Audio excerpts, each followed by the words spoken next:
Hi traders. இன்னைக்கு live intraday நான் எப்படி பண்ணேன், ஸோ எந்த price action like entry exit நான் ப்ரைஸ் ஆக்ஷன் வழியாக எப்படி நான் பண்ணேன், ஸோ இதுதான் வந்து இன்னைக்கு நான் வீடியோவில் உங்களுக்கு எக்ஸ்பிளைன் பண்ண போகிறேன். ஸோ பார்த்தீங்கன்னா நான் பேங்க் நிஃப்டி 5 மினிட்ஸில் வந்து டைம் ஃப்ரேமில் வச்சுருக்கேன். ஸோ நேற்று டைம் ஃப்ரேமை வந்து நம்ம வந்து கணக்கில் எடுக்கிறோம். ஸோ நேற்று மூவ்மெண்ட், அதாவது நேற்று லோ, நேற்று என்ன ப்ரைஸ் ஆக்ஷன் நம்ம கொடுத்துருக்கு அதை பேஸ் பண்ணி நான் வந்து இன்னைக்கு ட்ரேட் எடுக்கிறத வந்து நம்ம கால்குலேட் பண்ணுறோம். ஸோ அதுக்கப்புறம் ஒன்ஸ் இன்னைக்கு ஒரு 12 o'clock வரைக்கும் ஒரு செட் ஆஃப் கேண்டில்ஸ் நம்ம கிடைச்சதுக்கப்புறம் நம்ம இன்னைக்கு ப்ரைஸ் ஆக்ஷனில் என்ன ஆக போகுதுன்னு சொல்லிட்டு நம்ம இன்னைக்கு டேட்டா வச்சு அனலைஸ் பண்ண போகிறோம். சரிங்களா? ஸோ ஃபார் எக்ஸாம்பிள் இப்போ நம்ம என்ன பண்ண போகிறோம் அப்படின்னு பார்த்தீங்கன்னா, இப்போ ஒரு 5 மினிட்ஸ் கேண்டில் இருக்கோம். இந்த கேண்டிலில் நம்ம என்ன ட்ரை பண்ண போகிறோம், மேஜராக வந்து நம்ம ப்ரீவியஸ் வீடியோவில் பார்த்துட்டோம். ஸோ மேஜராக மார்க்கெட் வந்து டவுன் ட்ரெண்டில் இருக்குது.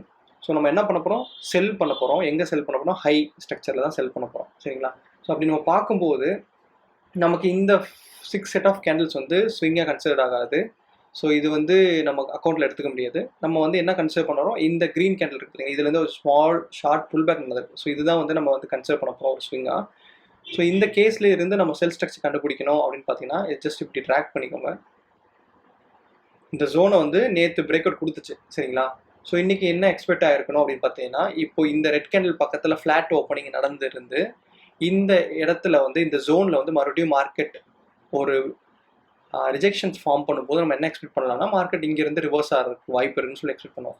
பட் அப்படி நடக்காமல் என்ன ஆயிடுச்சு அப்படின்னு பார்த்தீங்கன்னா, மார்க்கெட் வந்து இந்த ஸ்விங்கில் வந்து நமக்கு க்ளோஸ் ஆயிடுச்சு. சரிங்களா? இப்போ இந்த டேட்டா, அதாவது இன்னைக்கு ஓப்பனிங் டேட்டா, இந்த கேண்டில் ஒரு 11 மணி வரைக்கும் பார்த்தீங்கன்னா இது வந்து ஒரு சைடு தான் நம்ம கன்சிடர் ஆகும். ஏன் சைடு அப்படின்னா, நமக்கு வந்து கிளியரான ஹையர் ஹையும் கிடச்சிருக்காது, ஹையர் லோவும் கிடச்சிருக்காது.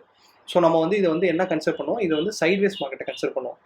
ஸோ ஒன்ஸ் இந்த லோ பிரேக் ஆகிட்டு, அதாவது இந்த லோ நான் இந்த ரெட் கேண்டில் வச்சிருக்கிறது பார்த்தீங்கன்னா, இந்த லோ பிரேக் ஆகிட்டு மறுபடியும் ரீடெஸ்ட் பண்ணும்போது நம்ம என்ன கன்சிடர் பண்ணுவோம் அப்படின்னு பார்த்தீங்கன்னா, இட்ஸ் செல்லிங் ஆப்பர்ச்சுனிட்டின்னு சொல்லி கன்சிடர் பண்ணுவோம். அதே மாதிரி நம்ம என்ன பண்ணுறோம், இதை வந்து எக்ஸ்டெண்ட் பண்ணுறோம். ஆஸ் யூஷுவல் எக்ஸ்டெண்ட் பண்ணுறோம். எப்பயுமே இது வந்து ஜோன். சரிங்களா? இந்த ரெக்டாங்கிள் எவ்வளோ பெருசாக வேணாலும் இருக்கலாம், ஜோன் தான். சரிங்களா? ஸோ இந்த ஜோனுக்கு வரும்போது நான் என்ன பண்ணுவேன், செல் ஆஃப் பண்ண ட்ரை பண்ணுவேன், செல் பண்ண ட்ரை பண்ணுவேன். சரிங்களா? ஸோ இப்போ நான் வந்து இதே தான் இன்றைக்கி நான் பண்ணியிருக்கேன். ஸோ இங்கே வரும்போது நான் செல் பண்ணிட்டேன். ஸோ என்னோட நெக்ஸ்ட்டு டார்கெட் அப்படின்னு பார்த்தீங்கன்னா, இந்த ஸ்ட்ரக்சருக்கு உடச்சிட்டு கீழே போகணும். சரிங்களா? இப்போ நான் வந்து எப்படி சொல்ல வரேன் அப்படின்னு பார்த்தீங்கன்னா, என்ன கிளியராக, ஸோ இது பிரேக் கொடுத்துருச்சு, பிரேக் கொடுத்து ரீடெஸ்ட் கொடுத்துருக்கு. அடுத்து ஆப்வியஸாக நான் என்ன எக்ஸ்பெக்ட் பண்ணேன், ப்ரைஸ் ஆக்ஷன் படி மார்க்கெட் கீழே போகணும். ஸோ ரவுண்ட் லெவல் அப்படின்னு பார்த்தீங்கன்னா 32,000 வரைக்கும் ரவுண்ட் லெவல். ஸோ இது வரைக்கும் மார்க்கெட் போகிறதுக்கு வாய்ப்பு இருக்குது அப்படின்னு சொல்லி நான் எக்ஸ்பெக்ட் பண்ணி இந்த இடத்துல செல் பண்ணுறேன். சரிங்களா? அதாவது இந்த இடத்துல நான் செல் பண்ணுறேன், இந்த ரெட் கேண்டிலில். ஸோ அப்படி செல் பண்ணி நான் வந்து வெயிட் பண்ணும்போது என்ன ஆச்சு அப்படின்னு பார்த்தீங்கன்னா, இந்த ரெட்டு விழுந்துச்சு பார்த்தீங்களா, இந்த 12:30 கேண்டில் வந்து விழுந்துட்டு அடுத்து வந்து சீரீஸ் ஆஃப் ரெட் ஃபார்ம் ஆயிருக்கு. இது இப்படி வரக்கூடாது. ஏன் இப்படி வரக்கூடாது அப்படின்னு சொல்லிட்டுனா, இதில் பார்த்தீங்கன்னா விக் ரிஜெக்ஷன்ஸ் அதிகமாக இருக்குது. ஒரு மார்க்கெட்டு புல் பேக்லேருந்து மறுபடியும் கீழே போகும்போது மேக்ஸிமம் 3 to 4 கேண்டில்ஸில் வந்து இந்த லோவை உடைக்கணும், இந்த லோவை உடைக்கணும். அப்படி அதை உடைக்கல அப்படின்னா அந்த இடத்துல வந்து செல்லர்ஸ் வீக் ஆகிட்டாங்க. ஸோ மேபி மார்க்கெட் வந்து சம் டெசிஷன்ஸ் எடுக்க போகுதுன்னு சொல்லிட்டு நமக்கு வந்து சொல்கிறது. அது எதனால் நம்ம கண்டுபிடிக்கணும்னா, ஜஸ்ட் விக் ரிஜெக்ஷன் மூலமாக தான் நம்ம கண்டுபிடிக்க முடியும். ஸோ பார்த்தீங்கன்னா 1 2 3 4 கேண்டில் நமக்கு வந்து இந்த ப்ராப்பராக இந்த லெவலில் உடைக்க முடியல அவனால். ஸோ இந்த இடத்துல என்ன ஆயிடுச்சு, செல்லர்ஸ் வீக் ஆகிட்டாங்க. ஸோ இந்த இடத்துல ஃபால்ஸ் பிரேக் அவுட் நடக்கிறதுக்கு வாய்ப்பு இருக்குது. சரிங்களா? ஸோ அதனால் நான் என்ன பண்ணிட்டேன், இந்த ஏரியாவில் நான் க்ளோஸ் பண்ணிட்டேன். ஸோ அரௌண்ட் வந்து ஒரு 1 o'clock நான் வந்து க்ளோஸ் பண்ணிட்டேன். எனக்கு இந்த இடத்துல வந்து கன்ஃபார்மே ஆயிடுச்சு, இந்த இடத்துல வந்து ட்ரெண்டு மாறும்போது கன்ஃபார்மே ஆயிடுச்சு. அதனால் நான் க்ளோஸ் பண்ணிவிட்டு நான் என்ன பண்ணிட்டேன், கவுண்டர் பொசிஷன் எடுக்கலாம் அப்படின்னு சொல்லிட்டு வெயிட் பண்ணிட்டு இருக்கேன். ஸோ கவுண்டர் பொசிஷன் எடுக்கிறதுக்கு நான் பை ட்ரெண்டுக்கு போகணும். ஸோ பை ட்ரெண்டு போகிறதுக்கு எனக்கு சர்டைன் ரூல்ஸ் வந்து எனக்கு அப்ளை ஆகணும். ஒன்லி தென் நான் வந்து பைக் பார்க்க முடியும். ஸோ அப்படி ரூல்ஸ் அப்ளை ஆகிறது வந்து நீங்கள் என்ன பண்ணணும் அப்படின்னு பார்த்தீங்கன்னா, இந்த ரீசெண்ட் ரீடெஸ்ட் இருக்குது பார்த்தீங்களா, இந்த ரீடெஸ்ட் வந்து மார்க்கெட் வந்து பிரேக் பண்ணி ரீடெஸ்ட் பண்ணணும். சரிங்களா? அதாவது இதை இன்வாலிடேட் பண்ணணும். இது டவுன் ட்ரெண்ட் இல்லைப்பா, அப் ட்ரெண்டு அப்படின்னு சொல்லிட்டு இன்வாலிடேட் பண்ணணும். ஸோ இன்வாலிடேட் பண்ணுறதுக்கு நான் வெயிட் பண்ணிட்டு இருக்கேன். ஸோ ஃபர்ஸ்ட் க்ளூ இங்கே என்ன கிடச்சிச்சுன்னு பார்த்தீங்கன்னா, நான் இங்கே சொன்ன பார்த்தீங்களா, இங்கே செல்லர்ஸ் வீக்கானால இங்கே பையர்ஸ் உள்ளே வந்துட்டாங்க. ஸோ ஃபால்ஸ் பிரேக் அவுட் பண்ணிவிட்டு அவங்க மார்க்கெட்டை தூக்கி விட்டாங்க. ஸோ அதனால் ஃபால்ஸ் பிரேக் அவுட் இங்கே நடந்திருக்கு. இந்த ஃபால்ஸ் பிரேக் அவுட்டை வந்து நம்ம ப்ரீவியஸாக கேண்டில்ஸ்லேயே நம்ம ஐடென்டிஃபை பண்ண முடியும். சரிங்களா? ஏன் அப்படின்னா இந்த விக் ரிஜெக்ஷன்ஸ் வச்சு. ஸோ இவ்வளோ விக் ரிஜெக்ஷன் வந்துருச்சு.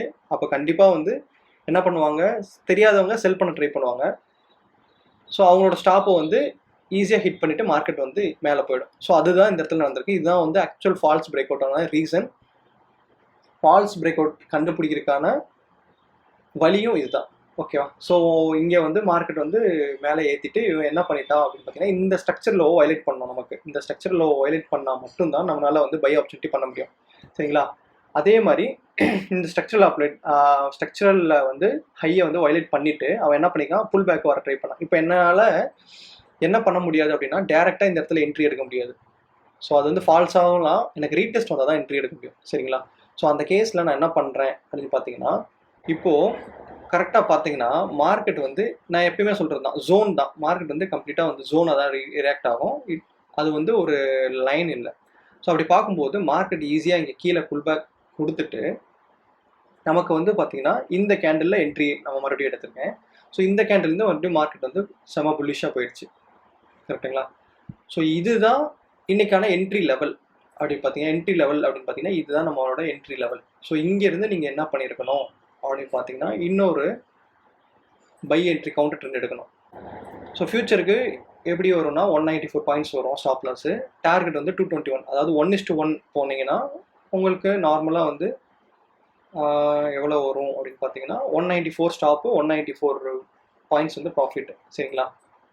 அதுவே இல்லை 1.5 ரிஸ்க் ரிவார்டுக்கு போகிறீங்கன்னா உங்களுக்கு 300 பாயிண்ட்ஸ் வந்து ரஃபாக வரும்.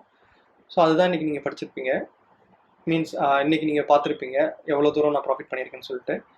ஸோ பார்த்தீங்கன்னா நெக்ஸ்ட் லெவல் ஆஃப் டார்கெட், சரி இதை பிரேக் பண்ணிடுச்சு, நெக்ஸ்ட் லெவல் ஆஃப் டார்கெட் நான் எப்படி கண்டுபிடிப்பேன் அப்படின்னு பார்த்தீங்கன்னா, நெக்ஸ்ட் லெவல் நான் ஆல்ரெடி நம்ம பாயிண்ட் பண்ணியிருக்கோம் பார்த்தீங்களா, நேற்று டேட்டா வச்சு. ஸோ இதுதான் வந்து இந்த ரெக்டாங்கிள் வரைக்கும் தான் நெக்ஸ்ட் லெவல் ஆஃப் மார்க்கெட் வரதுக்கு வாய்ப்பு இருக்குது. சரிங்களா? ஒரு ஹையர் ஹை ஃபார்ம் பண்ணியிருக்கு உங்களுக்கு. ஸோ ஒரு பிரேக் அவுட்டு, மறுபடியும் ஒரு ரீடெஸ்ட். இந்த ரீடெஸ்ட் எங்கே நடந்திருக்கு? இந்த ஏரியா ஆஃப் ஹையில் நடந்திருக்கு. கரெக்டுங்களா? ஸோ இந்த ஏரியா ஆஃப் ஹையில் மறுபடியும் ஒரு இந்த ரெட் கேண்டிலுக்கு மேலே போகும்போது நீங்கள் பிரேக் அவுட்டில் எடுத்துருந்தீங்க அப்படின்னா லிமிட்டட் ஸ்டாப்பில் மறுபடியும் உங்களால் ப்ராஃபிட் பார்க்க முடியும். ஸோ இதுலேருந்து டார்கெட் நீங்கள் எப்படி ஃபிக்ஸ் பண்ணலான்னா, இந்த லாங் பொசிஷன் டூவில் எடுத்துகிட்டு நீங்கள் 1:1 இல்லை 1:5 இல்லை 2 அது மாதிரி ரிஸ்க் ரிவார்டு வச்சுட்டு நீங்கள் இது பண்ணிக்கலாம். இல்லை அப்படி இல்லை அப்படின்னா டார்கெட் அப்படின்னு பார்த்தீங்கன்னா நெக்ஸ்ட் லெவல் ஆஃப் ரெசிஸ்டன்ஸ் எங்கே இருக்கும் நமக்கு அப்படின்னு பார்த்தீங்கன்னா இந்த மாதிரி இந்த வந்து ஒரு ஜோனாக இருக்குது பார்த்தீங்களா, இந்த இடத்துல வந்து சைட்வேஸ் போயிருக்கு மார்க்கெட். ஸோ வந்து நம்ம என்ன கன்சிடர் பண்ணலாம், இந்த ரெக்டாங்கிள் வந்து நெக்ஸ்ட் லெவல் ஆஃப் ஜோன் சொல்லலாம்.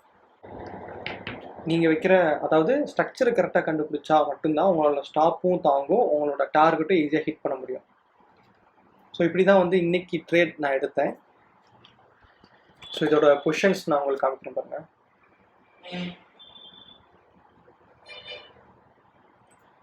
ஸோ இப்போ ஆர்டர்ஸில் பார்த்தீங்கன்னா சேம் தான். ஃபஸ்ட்டு நான் வந்து புட் பண்ணேன் மார்க்கெட்டை. புட் பண்ணிவிட்டு இப்போ பார்த்தீங்கன்னா 12:30 நான் புட் பண்ணிட்டேன். அதுக்கப்புறம் 1 o'clock நான் எக்ஸிட் ஆகிட்டேன். ஏன் எக்ஸிட் ஆகிட்டேன்னா அந்த விக் ரிஜெக்ஷனால் எக்ஸிட் ஆகிட்டேன். ஸோ அதுக்கப்புறம் கவுண்டர் ட்ரெண்ட் எடுத்தேன். கவுண்டர் ட்ரெண்ட் எடுக்கும்போது நான் பார்த்தீங்கன்னா ஃபஸ்ட் என்ட்ரியில் என்னால் எடுக்க முடியல.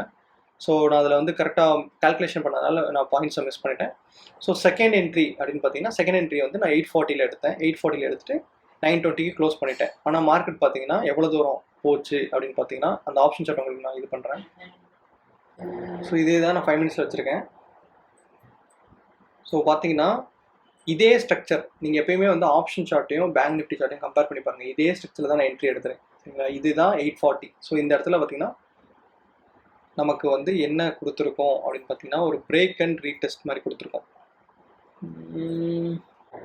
ஸோ பார்த்தீங்கன்னா இங்கேருந்து ஒரு ஸ்ட்ரக்சர் ஹையே, ஒரு பிரேக்கு, ஒரு ரீடெஸ்ட்டு, அதுக்கப்புறம் மார்க்கெட் பூம் ஆயிடுச்சு. ஸோ இதுதான் நான் வந்து ஆப்ஷனில் இன்றைக்கி எடுத்த என்ட்ரி. ஸோ இதுதான் வந்து டார்கெட். ஸோ க்ளோசிங் ஆகும்போது ப்ரைஸ் பார்த்தீங்கன்னா 1060 கிட்ட க்ளோஸ் ஆகிடுச்சு. அது ஆக்சுவலி ஒரு நல்ல ப்ராஃபிட். ஸோ என்னால் வந்து லிமிட்டட் அமௌண்ட் ஆஃப் ப்ராஃபிட் தான் நான் பண்ண முடிச்சு. ஸோ ஓவராலாக வந்து நான் 4,500 rupees நான் ப்ராஃபிட் பண்ணியிருக்கேன். ஸோ இப்படி தான் வந்து பேங்க் நிஃப்டியை வந்து நீங்கள் கண்டினியூஸாக அனலைஸ் பண்ணணும். ஸோ இது ஸ்டார்டிங் எடுத்தோடனே வராது, அனலைஸ் பண்ணிகிட்டே இருந்தால் உங்களுக்கு வந்துடும். வீடியோ பிடிச்சதா லைக் பண்ணுங்கள், ஷேர் பண்ணுங்கள், சப்ஸ்கிரைப் பண்ணுங்கள். தேங்க்ஸ் ஃபார் வாட்சிங்.